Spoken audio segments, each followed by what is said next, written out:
Hello. First of all, thanks a lot for choosing our presentation out of all the other options that you had today. We really appreciate that. This is Błażej Kubiak.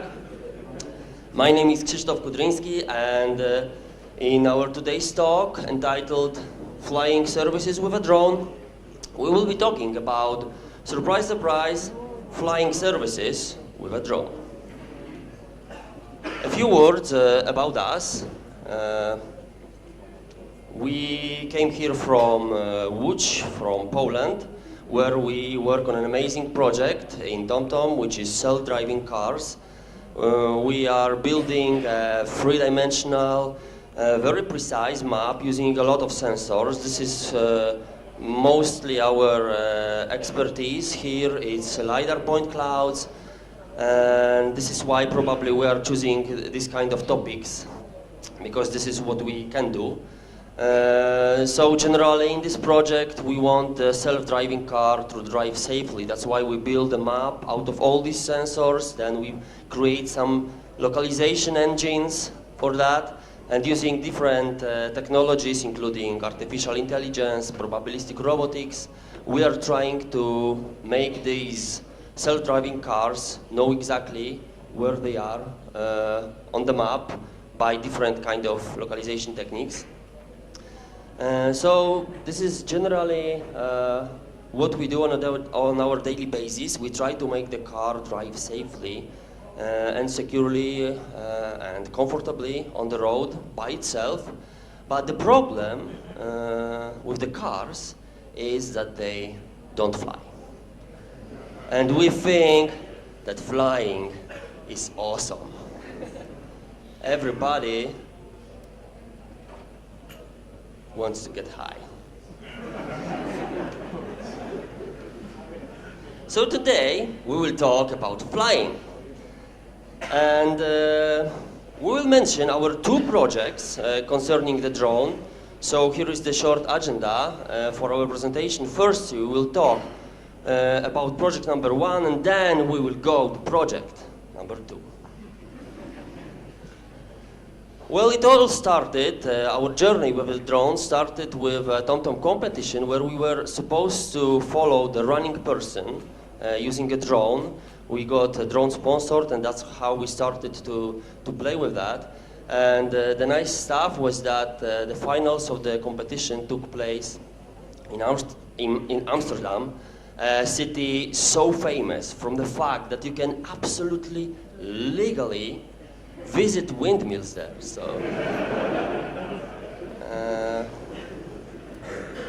and when the competition was actually announced, the vision of flying was growing really strong in us. We were expecting this to be a journey into conquering the skies, into going into the unknown, reaching the stars. And we were almost right. It was a story about fighting. The story about constant irritation, about struggling, about falling and rising from your knees. A story about determination and desperation. We are professionals. And as professionals, you know you need to have a certain plan. So you start buying the drone, you open the box, you learn to fly manually, you gather some characteristics, and then you start your incremental development, testing, developing, testing, developing. You all know that. But at the same time, we are enthusiasts. And as enthusiasts, we started with a final design. Having that, we bought all the electronics that came into our head, and then we bought the drone. We quickly rushed with the development, and it was going really great. After celebrating the first successful version of our code, we finally decided to open the box. The drone was inside, So we added all the electronics and we gloriously went for our first test in the field, which turned out to be the last test of our first drone. With the next drone, we decided to learn to fly manually, and then we had to say sorry to the professional approach because it has its reasons. So generally, in this project, our system was based on Parrot, our drone 2, and you can communicate with it over Wi-Fi. And there's plenty of open source which you can download. One of them is Java YaDrone framework, where you can just control the drone from your software. And there is quite a few interesting code lines which you can use. One of them is the command manager, for example, in the interface of the drone, where you can use the move command and apply parameters to it to tilt to the left, right, front, and change altitude or rotate. This is probably the most important command that we use, but also there is this navigation data manager where you can add different listeners so that you can listen to the state of the drone, like what's the wind pressure, for example. There are special sensors, what's the height from the depth sensor, the rotations, accelerations from the accelerometer. And now your task would be to build like a system based on probably a state design pattern where you listen to your state based on the navigation data managers or the listeners. You get your state, and based on this state you decide what control to apply to the drone. So in our case, the task was to follow the runner and film it. So the system consisted of two things: the drone and the runner, which, from the perspective of the system, was just a mobile phone in his pocket. So what we had was GPS, obviously, in both this type of equipment. So both the telephone and the drone had a GPS. So we roughly knew where we are, but then we also used some Bluetooth iBeacon to know a bit better the distance. And then finally we were using computer vision, so analyzing of the image to detect the person and improve the angle at which we are looking at that person. So finally, we have this small, almost a rectangle in the middle where we think we should look for our running guy. So having these positions, we were able to apply a turn, a rotation, and acceleration so that we find ourselves in a position much better for filming the runner. So the system was in fact a mobile phone application, listening to the drone state over Wi-Fi, and based on this state, returning some commands to improve this state even more for better filming and processing. You can look at more or less at the application, but it is quite complicated to see for this short amount of time. What is quite interesting, we have also the safety officer application, which you can use as an observer for what is going on, and you can manually kidnap the drone in case it wants to kill the runner, for example. We are enthusiasts of graphical user interface. We know that the graphical user interface should be both beautiful and very functional. We didn't have time for both, so we chose just beautiful. What you can see are nice buttons for manual flying, and you have a button for autonomous flight mode, which when you run, the drone will actually start to manually follow the runner. And for those who are maybe a little bit disappointed by the graphical user interface, we fortunately have our safety officer application, which looks much better. Beautiful or not, our system worked. Our initial enthusiasm costed us life of 3 drones and countless losses in equipment, but Fortunately, with our injured drone, we succeeded in following the runner for its entire track in Amsterdam, which was a reasonable achievement. But instead of reasonable achievement, together with Błażej, we prefer extraordinary achievements. So we decided to continue with a project number 2. That's how it was born. So from the junk of the 3 injured drones, we created a drone of the last chance. The new hope to fulfill our sick ambitions. And these ambitions were to create a map based on what the drone sees with its bottom camera, localize ourselves in this map, and then use this map to perform some more interesting operations from the high level, like, please, drone, bring me the glass of water. Thank you. That's what we wanted to achieve, and we tackled all these problems with various succeed rate, but we'll try to show you our algorithmic details and what we're using and showing you some videos from how it went, but we will focus mostly on the show. So, first we managed to somehow get the video from the drone. Błażej will say a few words about that. And we put some books over the floor on our office, and we're flying over that, and we wanted to create this map of these books on the floor. This was our first task.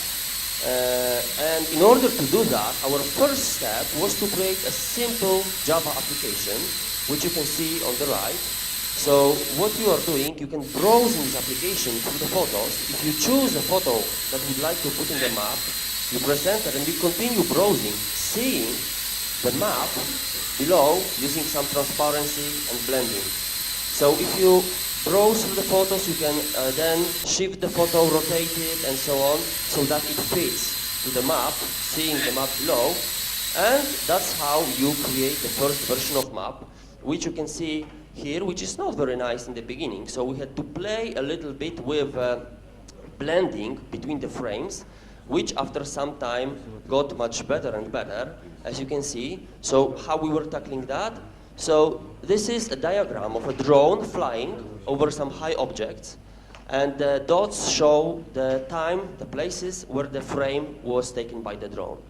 And actually, a single frame captures a very limited angle view of what it sees below, and it is not aware of the object's height below it. So in fact, what it captures is some perspective of this, and this perspective is not in synchronization with other perspectives. In fact, the only place that is fitting our map will be, the place exactly below the drone.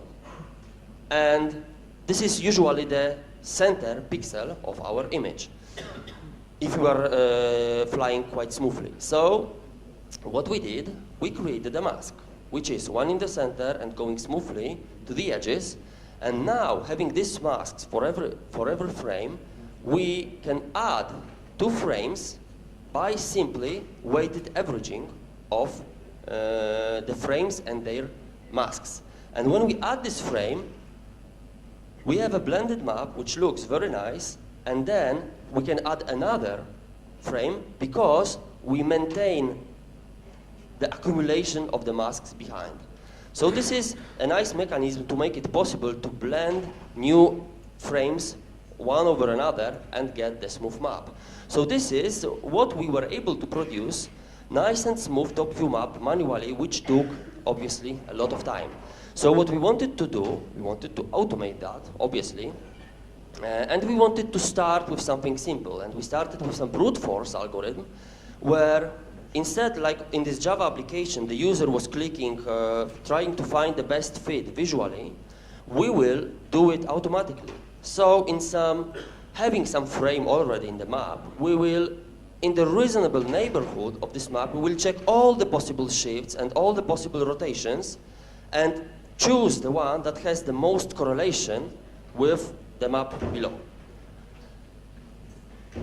if we perform some calculations, so assuming the drone can fly 3 meters per second, it can turn 90 degrees per second, and it can change altitude 1 meter, let's say, for a second, and we would like a precision of several pixels, we can quickly calculate that in order to do this, we would need millions of operations per second.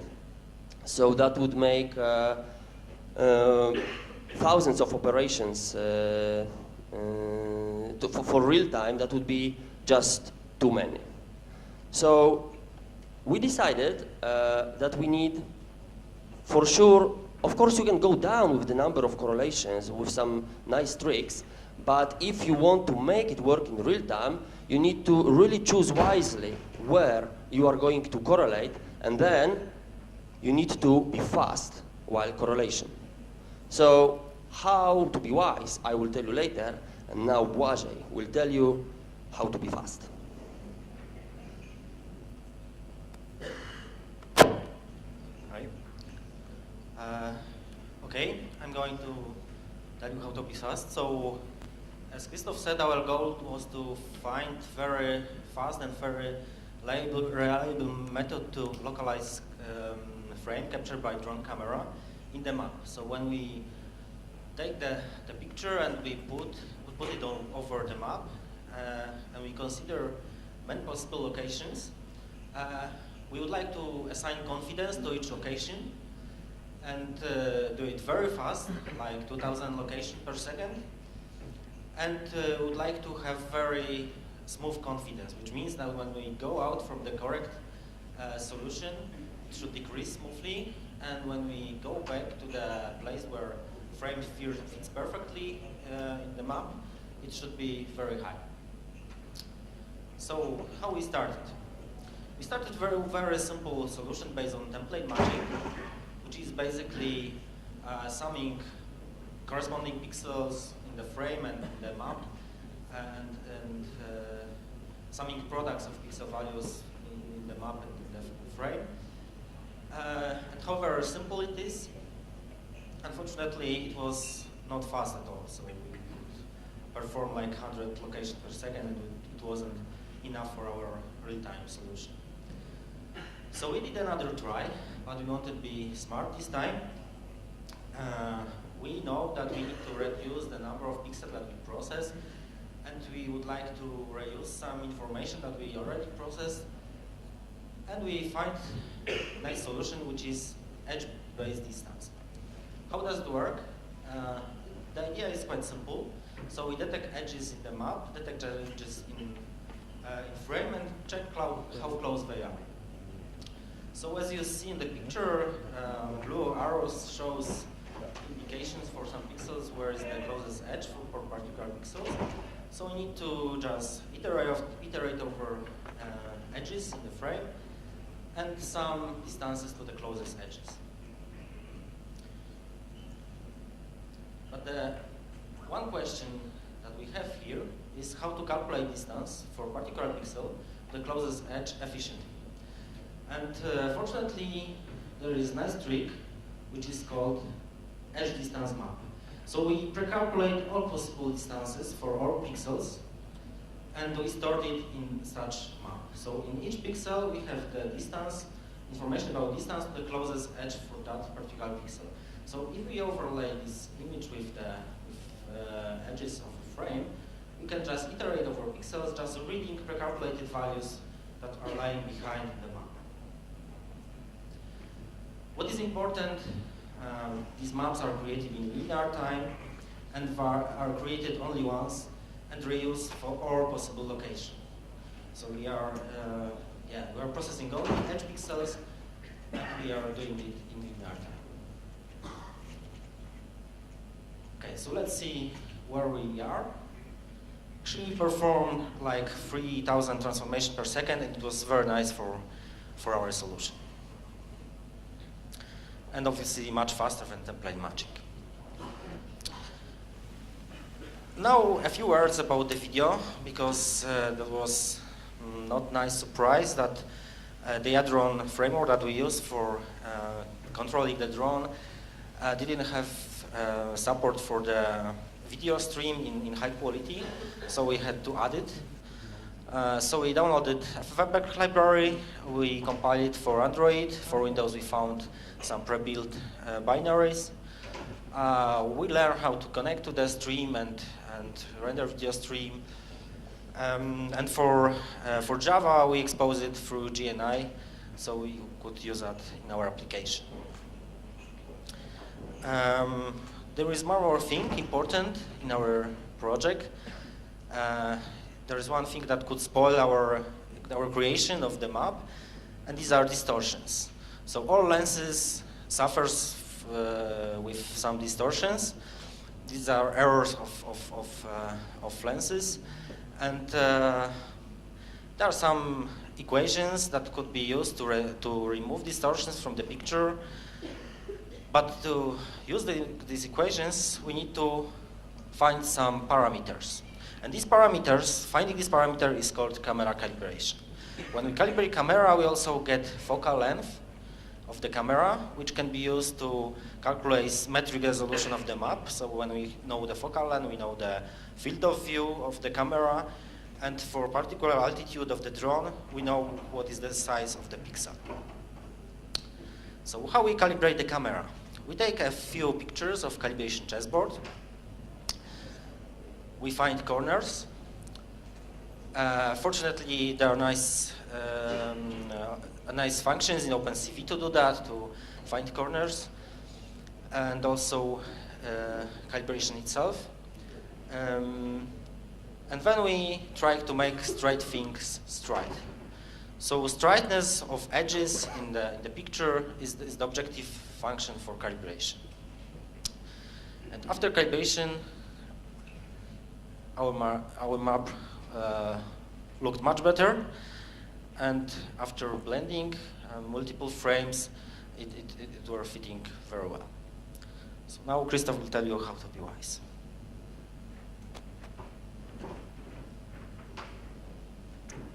Hello again. So when we have limited the time of correlation, we can now limit the number of correlations. And how can we do this? Well, we don't need to find like all of the possible shifts that we can imagine, but we can use the fact that in the drone we have some sensors like accelerometer or gyroscope, so we know more or less where we fly. We have some possibilities where we think the drone fly, and only there, for these assumptions, calculate very quickly the correlation, as you were telling. That would improve the fact, because we will not need to calculate it everywhere else. However simple it might sound, there's a huge theory behind that. It's called probabilistic robotics, and it needs about 600 pages for a brief introduction, but I will not cite it to you today.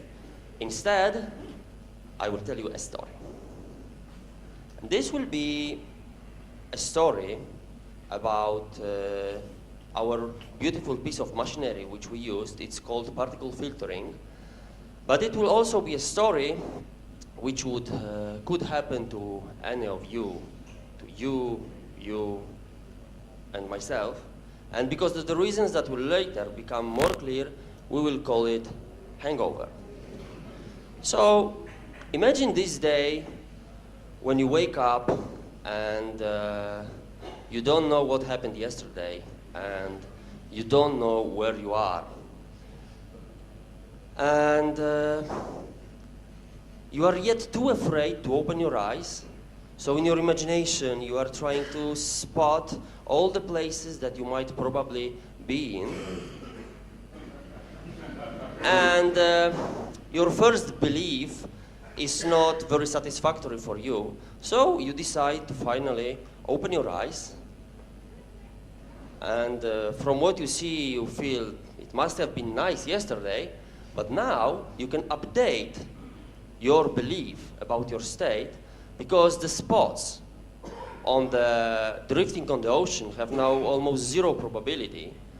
And the most probable are those who are on the coast, on the rivers, near the lakes. So only these will remain. And then you decide, well, we'll take a walk, and you walk for maybe 5 or 10 minutes, and what you still see is the beach. So you can update your observation, your belief about your state, by saying that you are no longer near the rivers or lakes. So these are only the places near the coast that will remain with high probability. Well, you decide to walk even more, and you see guys with guns. So you are sure that you must be somewhere near the border, and only these places will remain. The guys have guns, so you decide to turn away, and now you will be walking with the coast on your right-hand side, and finally you will see a tourist, and looking at him carefully, you will find out, and you will know for sure that you are in Poland.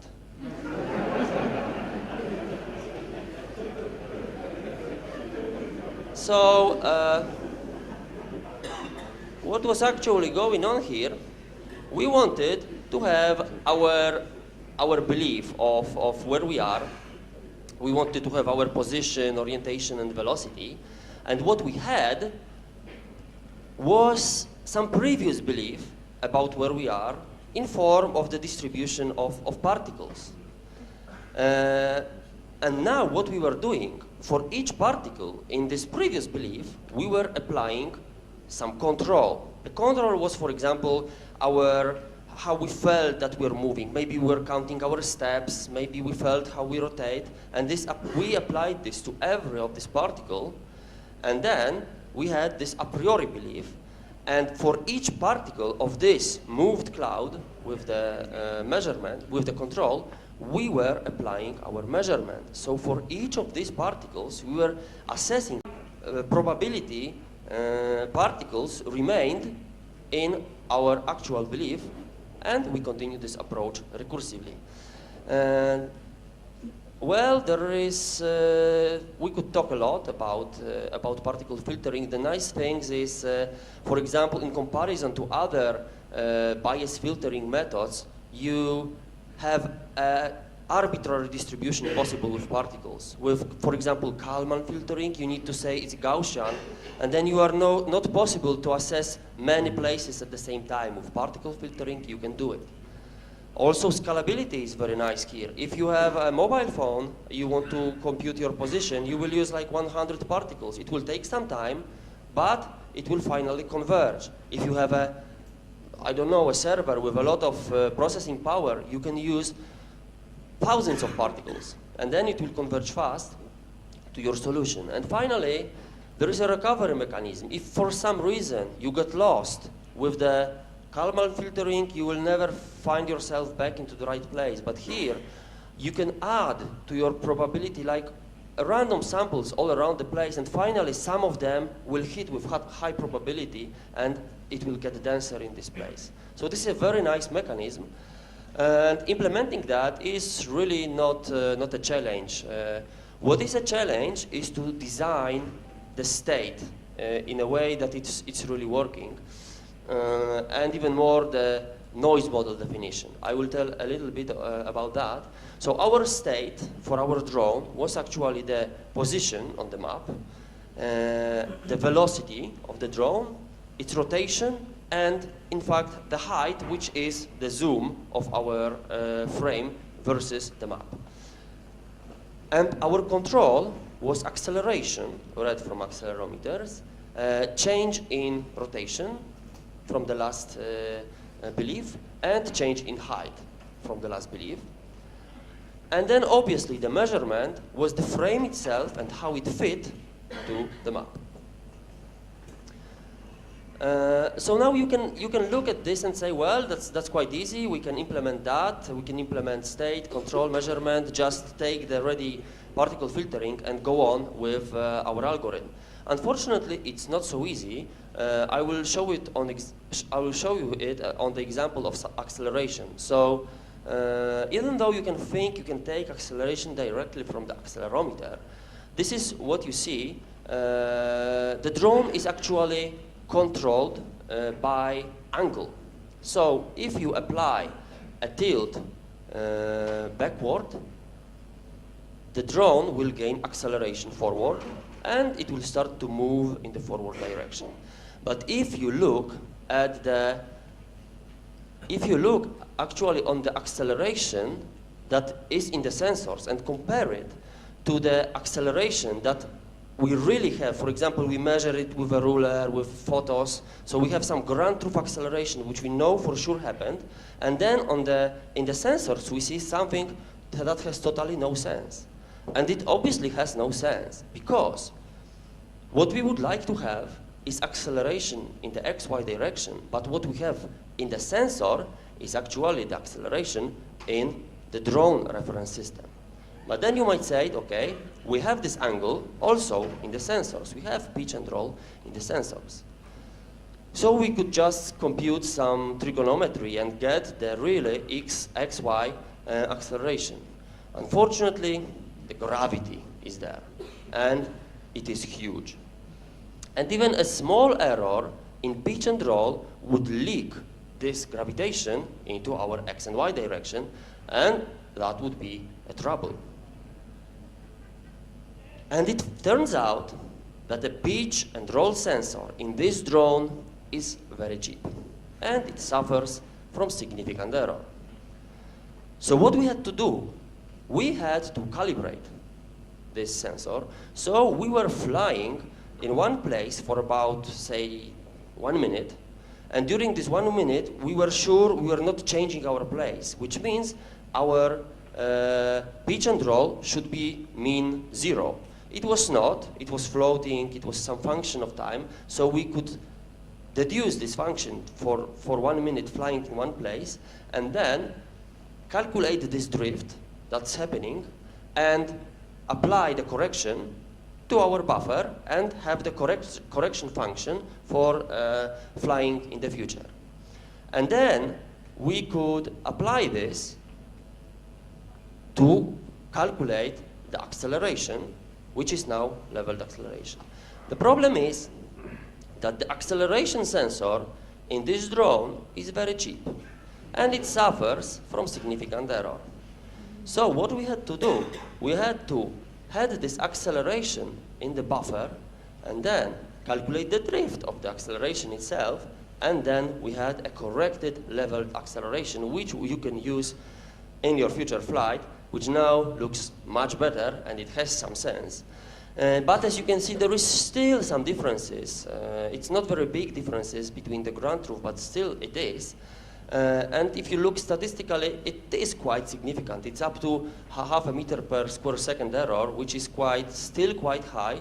And what is even worse, there is a lag in time between what the frame sees and the acceleration sensor, because of the Wi-Fi and because of all other stuff. And lags are killers for particle filtering. It is better to say we have no acceleration at all than to say we have acceleration and underestimate its error. So if you sometimes face this problem that you are underestimating something, there is one nice thing you can do. You can exaggerate it. And that's what we did, and it worked. So there is quite a lot of other discussion that would need to be taken for how we dealt with orientation, how we dealt for getting the zoom out of the ultrasound sensor, and the noise model associated with that, and how we dealt with noise degradation when integrated from acceleration through the velocity to position. But there is, you can read the book for that. There is also little time for this, our system architecture. The thing that maybe will be very disappointing for some of you. Some of you might actually find it hard to believe it's even possible, but we did not use microservices. So we used a single monolithic application in Java with some threads inside, and it was working. What's quite interesting here is that behind the drone interfaces, we had a real drone implementation, which we used to really fly, get some logs, orient, map the stuff. But at the same time, we wrote this simulation implementation, which took the logs that we previously recorded in field, and we could apply it many times to debug, to check the problems, improve our solution.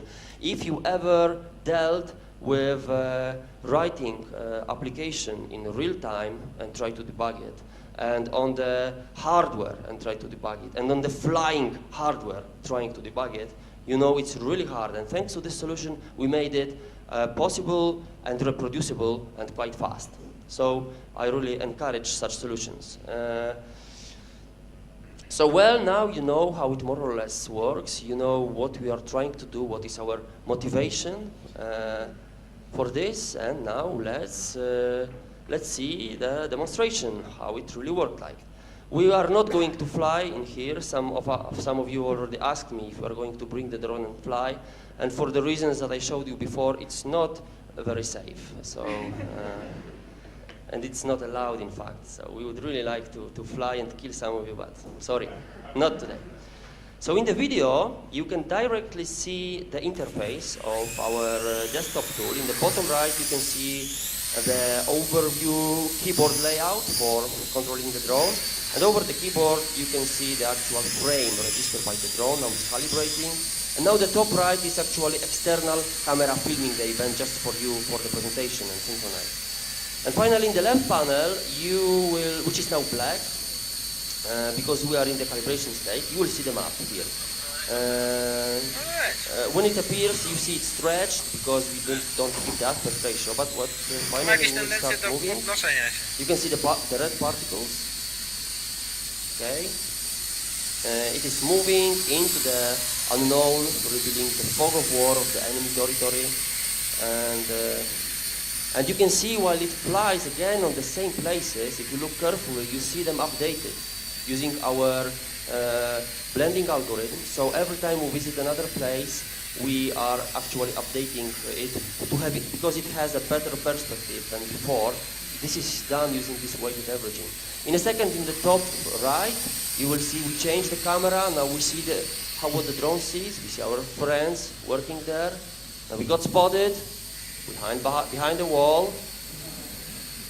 These girls it was 10 o'clock p.m. They were here illegally in the office. We had a permission, together with Bajay, for a romantic night with the drone in our office.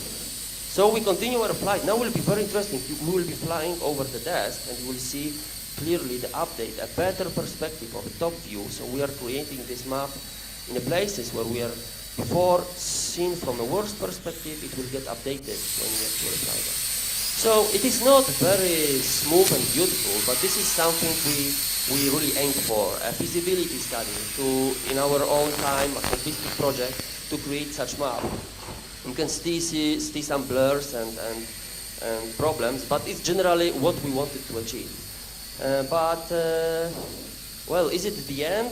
Obviously not, because now when we have the map and when we know where we are on it, what we can do, we can use the map to give to the drone our own high-level orders. So because we know where we are, and when we click, for example, on our target, the map knows where we are and where the target is. So it could know where it should fly, so it would know what control to apply to make us closer to our target. The map will know this.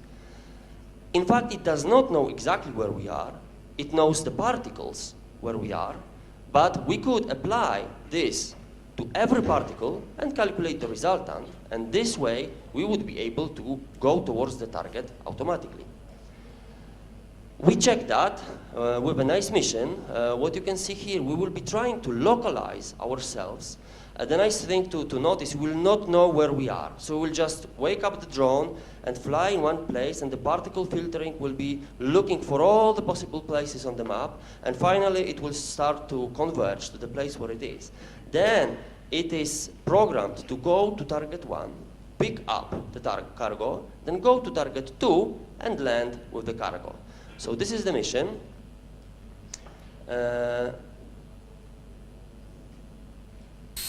Okay, you will see much more lag than before in the camera now, because this is created from a different camera, which had some problems with Wi-Fi. But still, you will see after calibration a lot of particles, and you see how they slowly converge to some places which were more and more possible. You can see some errors also.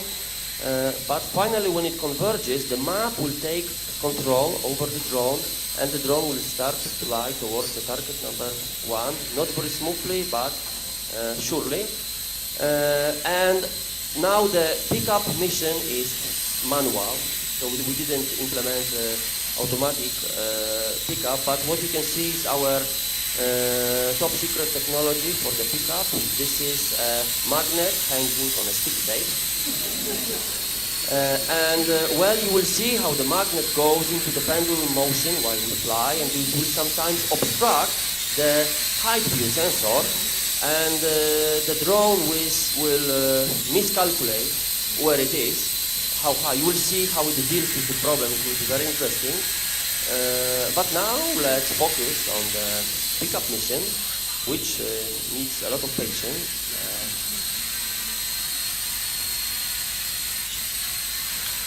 Well, that's the pickup. Yes. Now, this is miscalculation. But we are flying towards target number 2. We are landing. Yes, we are landing. We are, well, miscalculation again.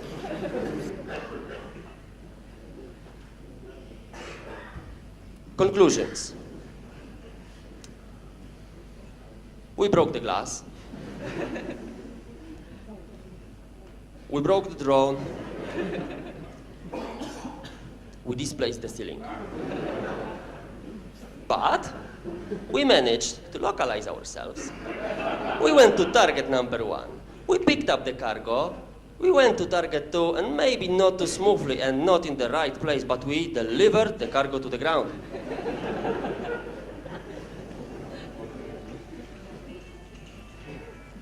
So, well, however easy or however hard it seems to you, we were already very satisfied with what we achieved. It was all a feasibility. It was working quite well, so we were very happy with that. And this is probably something that we expected when coming to this presentation from the title, but now I will show you something that you did not expect. I will show you our toilet idea. If you don't know what toilet idea is when you go to the toilet and you have an idea. Our toilet idea was about blending. So, as I told you in the beginning, we were using this top view perspective, a center mask for each of the frames, so that it blends smoothly from the top view. Now, this is how it more or less looks like. But what would happen if we deliberately apply a different mask to every particle, to every frame? We would see for each frame, in fact, it will be focused on a different perspective than the top perspective. And we could apply it for all of the frames, this different perspective, and create a layer of the map seen from a different perspective, and then calculate it for a lot of other perspectives. We would have this stored somewhere, and now we could play with these layers to recreate a different perspective. And when we are wanting the top view perspective, we will be infinitely far away, and we will use just, in fact, this is the simplest case, what we already did, in fact. We will just use the center perspective for that to see the top view map. But now, if we move towards the ground, so if we zoom in, we will start to play with other perspectives. So we will try to create a virtual view of as if the drone was here, but in fact, it was never here. How we will calculate that? Because we have the perspective. So some of the image will be created from parts of the image that seen this place, parts of the image will be created from a different perspective that was in this place, and we will be able to recreate, using some image blending, the virtual image as if the drone was here while it was never here. So we tried to make this feasibility. We in fact wrote all of the components. The problem was with precise localization and pitch and roll collection. It was very, very sensitive to these errors, and we really found it hard to correct it with our particle filtering. It was not enough precise. And it would take us a lot of time to implement that this way, but we at least wanted to prove its feasibility of this solution. So we moved our toilet idea to the kitchen.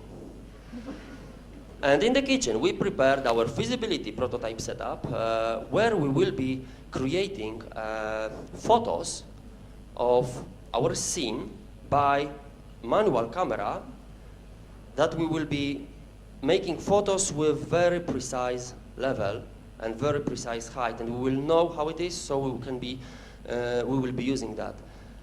This prototype scenario, laboratory conditions, were very carefully prepared. It consists of a ribbon attached at one side to the kettle, and on the other side to the microwave oven supported by milk. And using this setup, we were able to create 11 perspectives, in fact, the center perspective and the two extreme perspectives on the left and right you can see on the photos. And now we will be playing with that to recreate what we want during our zooming and browsing. So what you can see here is that with a standard map, while zooming in, you will never know that below a chair there is a Spider-Man magazine, which you can clearly see while zooming in with our 3D browser, giving you locations about the drone has never even dreamed about. So zooming in and browsing is now available in 3D. And maybe it's not perfectly smooth, but we are quite happy about it, because while there is a lot of complicated structure from motion techniques, segmentation, and so on in the literature, we use none of these processing techniques at all. We just use simple image blending, and to our knowledge, no one has ever done this before us. So that's why we are quite happy. Which is more or less the conclusion of what we did. So we were talking a little bit about autonomous follow-up, then the mapping using the drone, localization, and 3D mapping, all available in 3D for selected locations. So, well, this was a hard time. It was very tiring for us. It was our project in free time after work, and it was really tiring for us. But considering these moments when we felt pure creation, it was worth it. Thank you.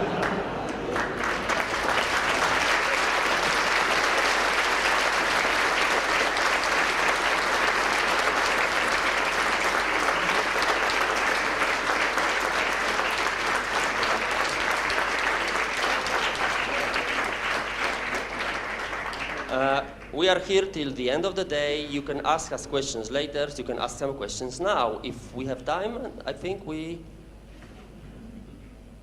maybe one question? Go on.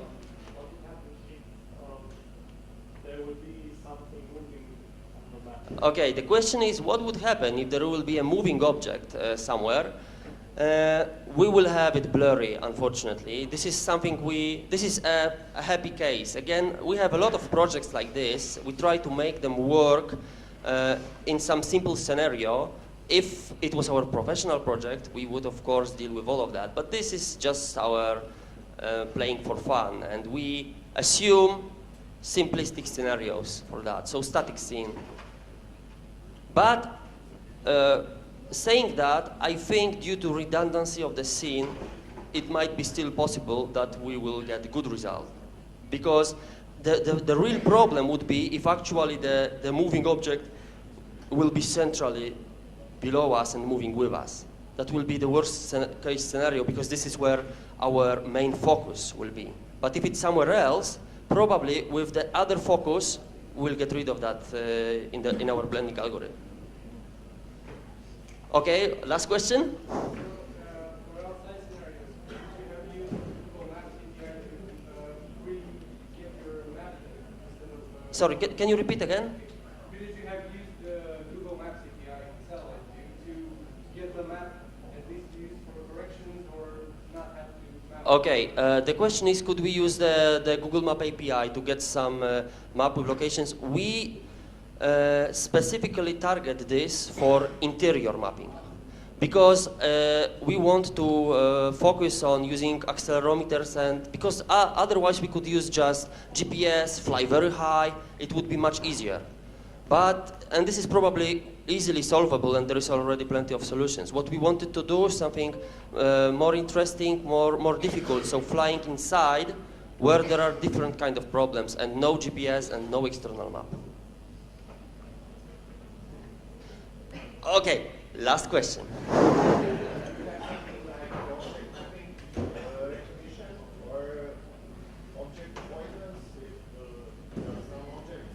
In fact, we had yesterday we had another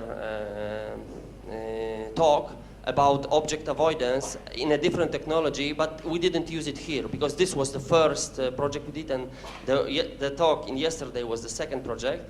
But generally, here we didn't use it, but we have it implemented somewhere else. Okay. If you have more questions, we are very happy to talk to any of you outside. You can tweet us or email us if you want to hear more. But obviously it would be best if you just talk to us today, which we'll be very happy about. So, thank you.